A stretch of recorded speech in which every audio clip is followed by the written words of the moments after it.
Om Namo Bhagavate Vasudevaya. Om Namo Bhagavate Vasudevaya. Om, I bow to the Lord Vasudeva. Joy to you, friends.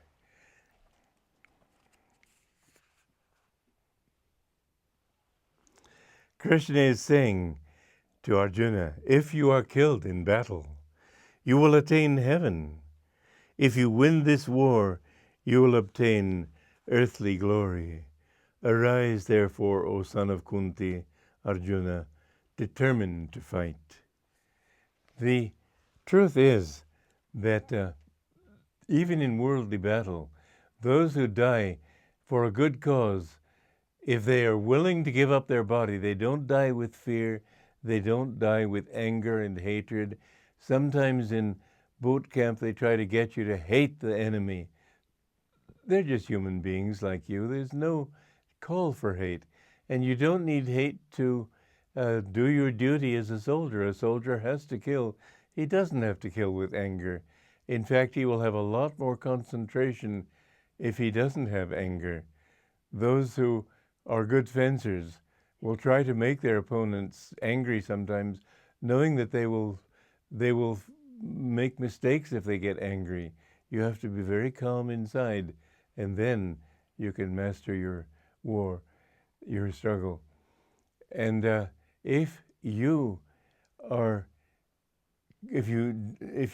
give up your body willingly, not being afraid of death, that lack of body consciousness, that lack of attachment to the body ensures you going to a higher level in the astral world.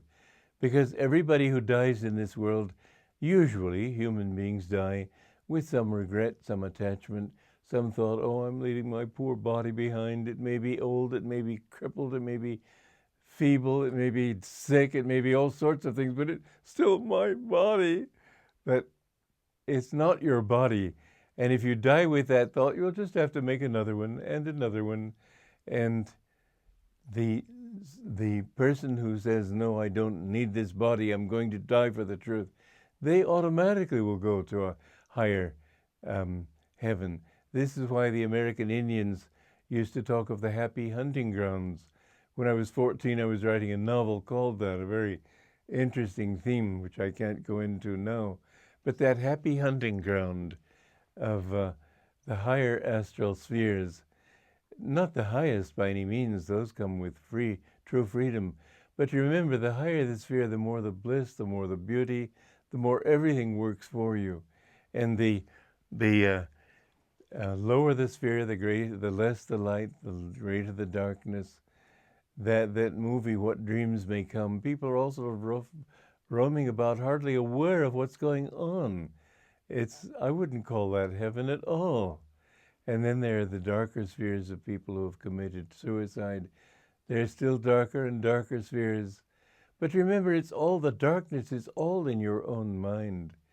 That's why those nuns who went to hell because they had disobeyed their superiors, they didn't have to have that kind of feeling of guilt. When you die with courage, that's why I say all of life is a preparation for that final exam of death. To learn non-attachment, to learn charity and goodwill, to die not hating anyone but with forgiveness. You will find that, as I had a dream many years ago, I think I may have talked about it earlier, about this friend of mine to whom I had been extremely loyal and supportive, and because of my loyalty, he took advantage of me. And gradually the advantage he took of me brought me to the point of very deep bitterness against him, that I had given him love and support and loyalty, and he had taken it for granted. And I was about to die in this dream, and I thought I felt a great bitterness toward him. And I realized suddenly that if I die with this bitterness, I'll be reborn with it.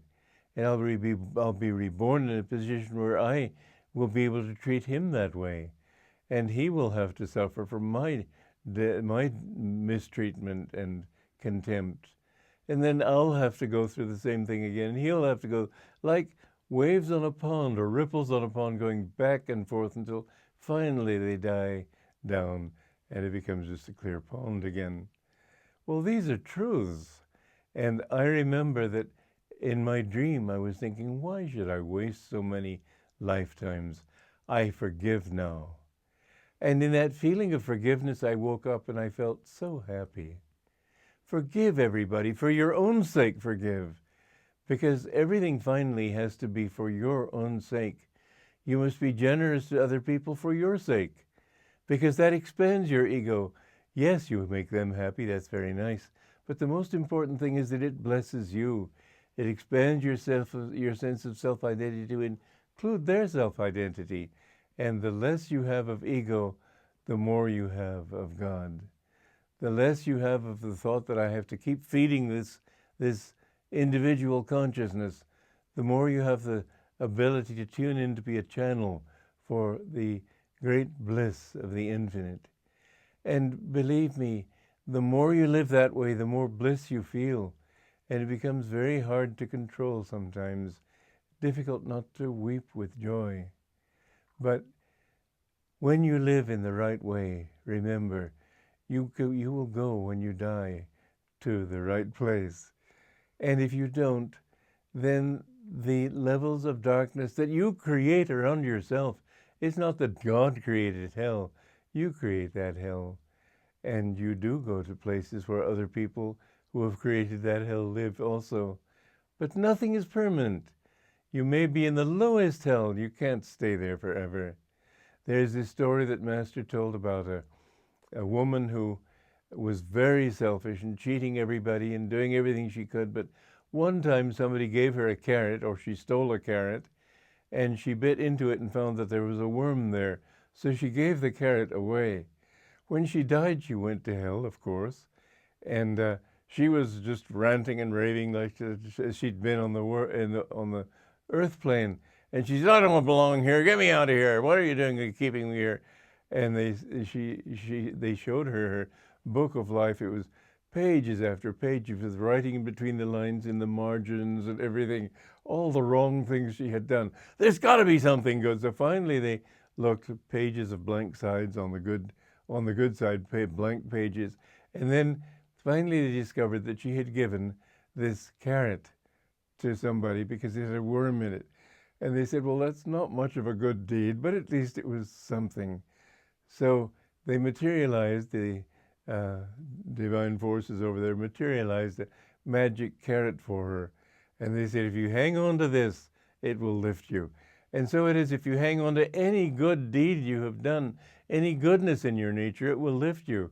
And she found herself being lifted toward heaven, and other people saw her coming up from the floor of heaven, and they grabbed onto her feet, and other people grabbed onto their feet, and she looked down below. She felt this tugging. She looked down, there was this long train of people being pulled up with her as she rose with her magic carrot, and she said, "This is my carrot, you don't deserve to be here." And she kicked, and she did so. She let go of the carrot and fell down with all of them. Well, it's an allegorical story to tell you that any good deed can be your raft over the ocean of delusion, you could say, your magic carrot.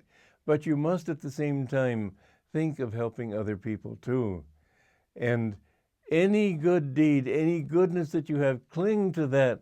Never say, well, I'm basically wrong. Know that you are basically good, because sooner or later you will have to realize you are a child of God. This is why the Masters come into this world again and again, to help us out of this delusion that we are children of evil and darkness. Joy to you.